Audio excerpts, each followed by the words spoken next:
Hi, fourth grade. We are getting ready to read chapter 26, which means we really are getting very, very close to the climax of the story, finding out the answers to a lot of the problems that have been happening. There's so much going on, and I hope that you're using your good reading skills to anticipate and predict what's going to happen. Because remember, even if you're wrong, it still makes you a better reader when you anticipate and have something at stake. Am I right or am I wrong?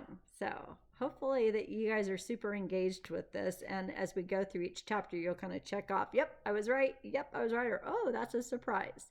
All right, thanks Sterling Publications for letting us do this. Let's get going. All right, in most places spring comes around March or April or even May. Arizona's whole winter is pretty much like springtime, with a few winter days scattered throughout.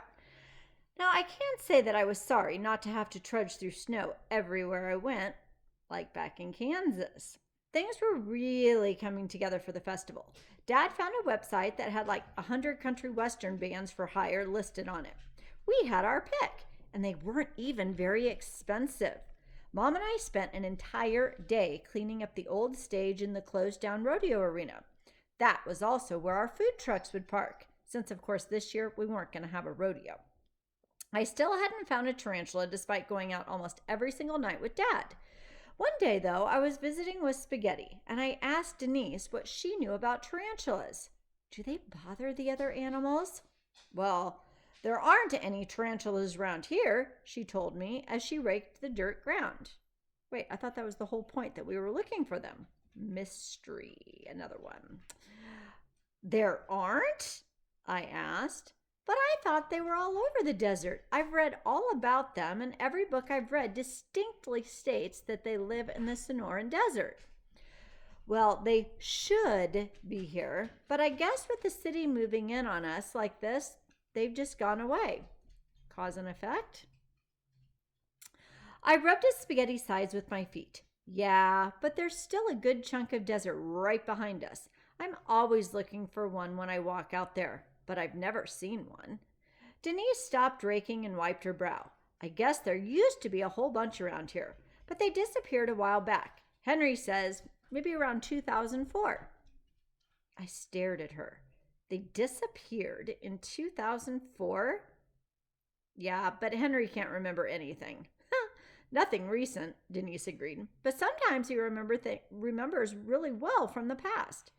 In 2004, I repeated myself. And I'm asking myself right now, what else have we read in the story that happened in 2004? Any ideas? Yeah, he said the last time anyone saw a live tarantula around here was in 2004. Then Denise went back to raking the ground. Who knows? Probably he just made it up. I decided to go visit Henry. He was sitting in front of the soda shop in one of the rocking chairs. I had stood in front of him and asked, when did the tarantulas disappear?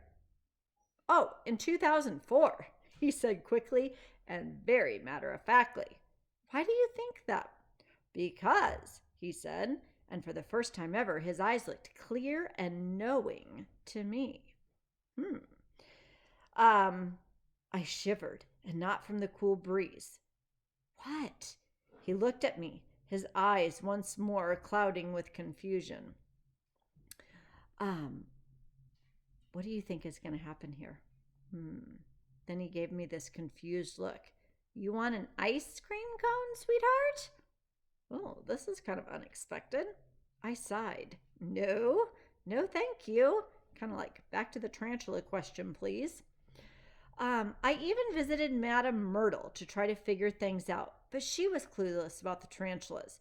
She said maybe an exterminator came and took care of them in 2004. That's ridiculous. And again, why didn't I get a clear answer from Henry? Connor, Zion, and I spent as much time in the storage building as we could, looking through old pictures and junk. So far, Dad had given us about 15 unlabeled keys to try on the desk, but none of them worked so far. This one's a dud, Connor called, pulling a key out of the door and tossing it back into a paper bag. I frowned as I kicked a box in one corner of the shed. It was so old and brittle. from the heat that it just burst wide open, sending a wave of papers onto the floor. It wasn't necessarily the most orderly way of doing things, but it was a lot easier than Zion's method. I sheepishly glanced over at him as he carefully removed old tape from a box and pulled the tape back like the Mona Lisa might be inside. And again, you need some background knowledge. Is that a precious painting? You would not want to rip through it. Okay, there's our comparison to the Mona Lisa. So Zion shook his head at me. Avon, he scolded, do you have to make this place look like a tornado ripped through it? Now that metaphor we get, right?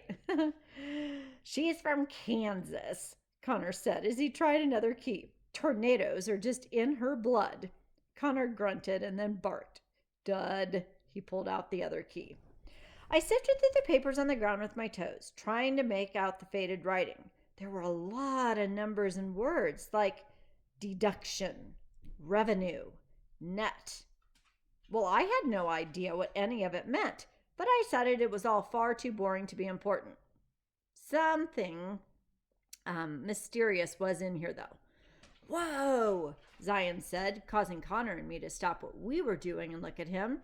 He had a book in his hands and was pulling something out from between the pages. Whoa, he said again, but now in a whisper voice. Connor and I walked through the junk to see what Zion was whoaing about. He held up an old black and white photograph for us to see. A photograph of me? With arms? Wearing the turquoise necklace? This is an answer to a lot of our questions, or maybe it's just more. And there was a date on the picture. 1973. So could it be Avon? Is Henry as crazy as we think? Chapter 27. I showed Mom the picture that evening. She stared at it a long time before whispering, It could be just a coincidence. She didn't look like she believed her own words, though. She sat down at our little kitchen table without taking her eyes off the picture. She does have your face, but, it's in black and white. Maybe your hair's a different color. Don't you think it's strange, though? I said. And at that, she did nod. Then she set the picture down. It must be a coincidence. I saw this show once about doppelgangers. What's that? I asked. Sounded dangerous, but yet exciting. Oh, just people who look alike. Oh, not that exciting. Anyway, she went on. There are people who look alike all over the world, like literally identical. But when they were DNA tested, they found out they actually weren't related at all. Just totally random strangers that looked alike. That's weird, I said. So I guess I found my Doppeldinger. She smiled. Doppeldinger. Sounds like something from The Little Mermaid, maybe? Just my text-to-self connection. So I thought for a moment, I wonder if Henry knew this girl, and that's why he keeps thinking I'm someone else. She looked from me to the picture and was about to say something when Dad walked in. Mean Bob has officially left the building, he announced, and good riddance. Wait, what a relief, Mom said. She got up and handed Dad the picture. Avon found this in that storage room. Now Dad stared at the picture for a very long time before looking at me. Odd, he said. You found that in the desk? No, none of those keys worked. We found it stuck in a book in a box. He still didn't say anything more, but I did notice the way he and Mom looked at each other, and their faces were not very happy. Short chapter. We're on to chapter 28. Wow, so much to find out. So Zion's mom dropped him off at Stagecoach Pass early one Saturday morning, and then Mom took us to pick up Connor at his apartment. He was already outside his door when I walked up the concrete path. Hi, I said, meeting him in front of the apartment as he turned to lock the door. He struggled with the old lock. Hey, he followed me out to the car and peeked his head in the front window. "Hi, Mrs. Green," he said before getting into the back seat with Zion. Are they all forming a pretty comfortable relationship now? Do their actions show that it's a comfortable relationship, that, quite a bit of time has passed? Hi, Connor, Mom said and pulled away from the curb.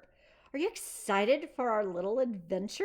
I know I am. Anything to get away from Stagecoach Pass right now and all the craziness of the festival planning. I seriously just need a break from that place.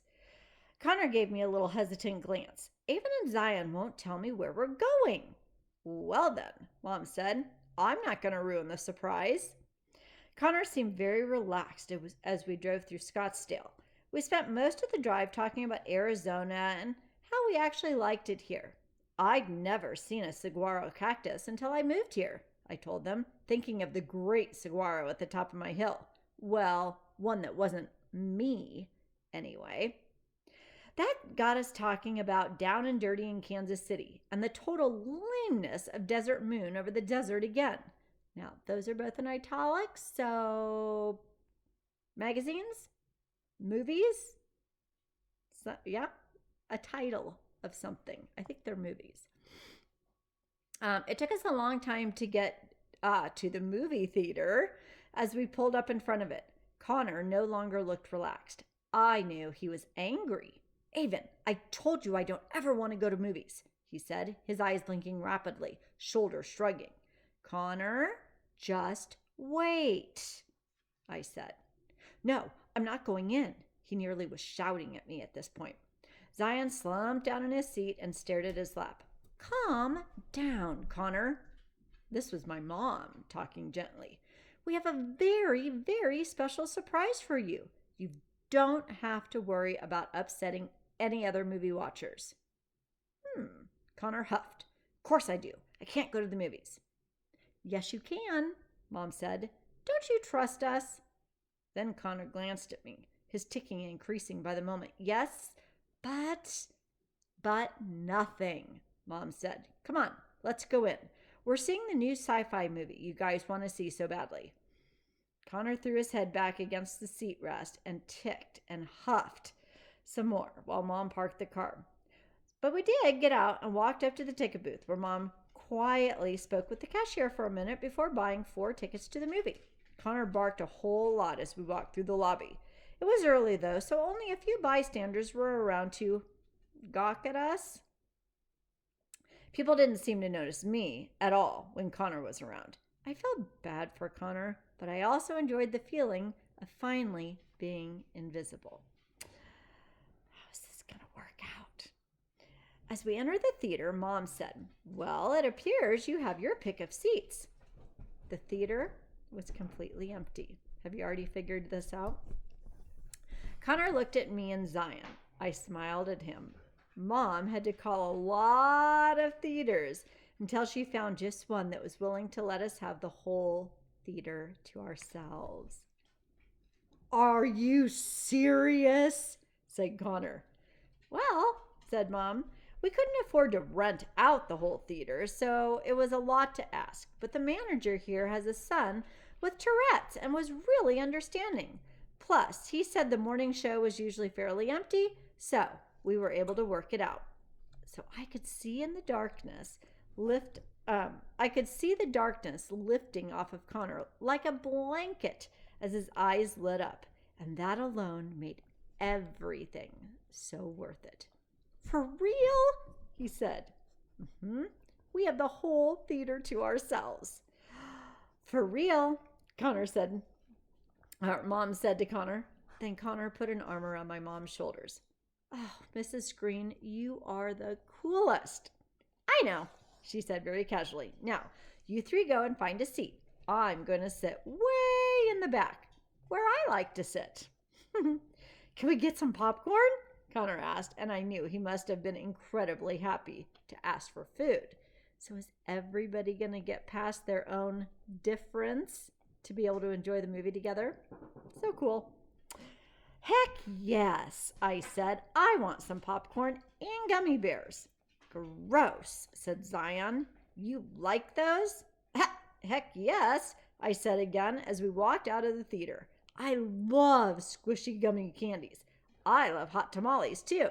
My dad says I like them because they're red, like my hair, and hot, like my temper. I just laughed. Then Connor grinned. That is so great to know. We'll try to stay on your good side. Who says you're on it? I narrowed my eyes at the two of them. I was just hoping we were. Connor shrugged his shoulders and blinked, but it sure made me happy to see that despite being out in public, his tics weren't completely out of control. I hoped that meant he was starting to feel a little bit more comfortable. I bet your parents want to see this movie, Zion, I said. Are you kidding? They went to the midnight showing on opening night. They waited in line for like 4 hours, too. Then he rolled his eyes. And, of course, they wore costumes to the movie. Well, because it was so early, we didn't have to wait in line to get our snacks. Mom had given me some money that morning, and I told Zion to reach his hand inside my purse and get it out. I also let the boys handle the transaction. It was kind of nice not having Mom there making me do everything. Remember, she loves to have Avon do everything everybody else can do.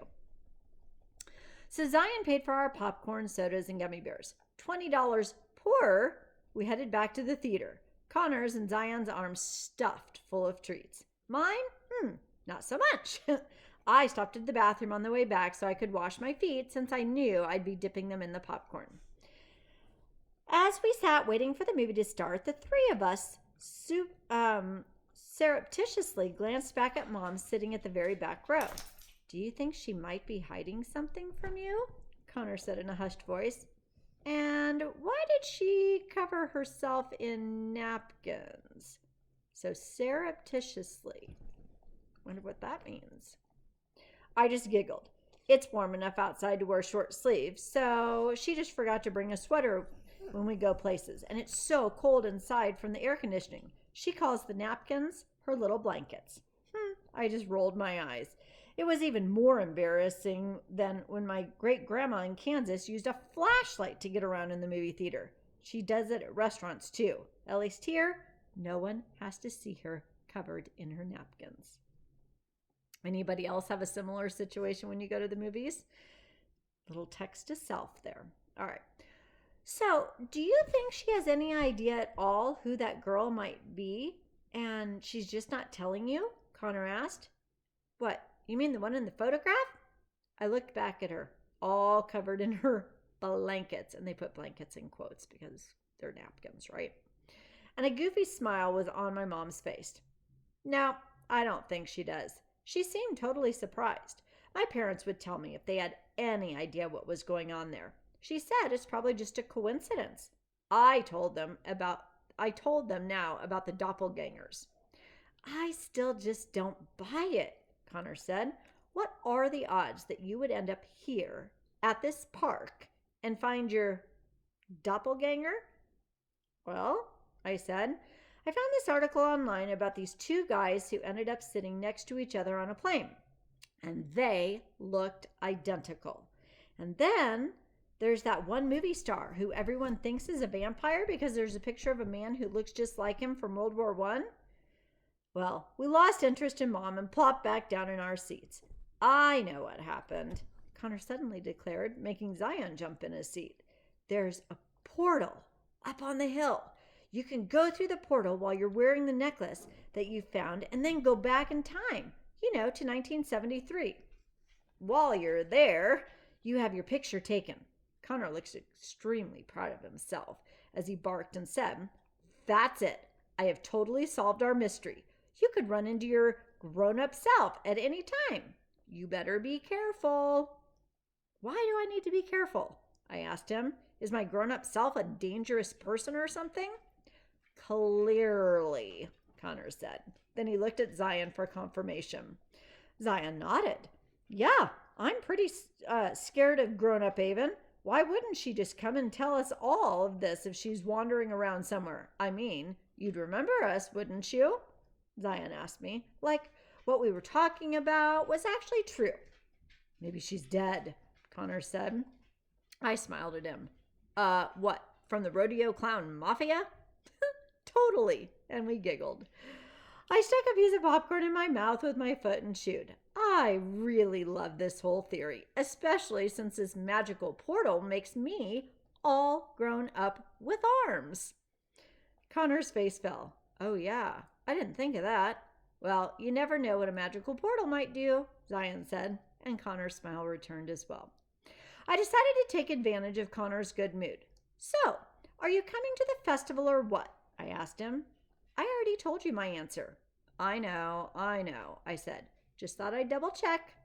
Well, you can stop double checking, Connor said, because the only way I'd go into a crowd like that would be if someone, tied me up and dragged me there. Oh, Zion grinned at Connor. Don't give her any ideas. Zion seemed to know me pretty well already. Again, author is showing the character's relationship rather than telling us. All right, that's it for today. Chapter 29 tomorrow. Pretty exciting news. All right, have a great day, guys.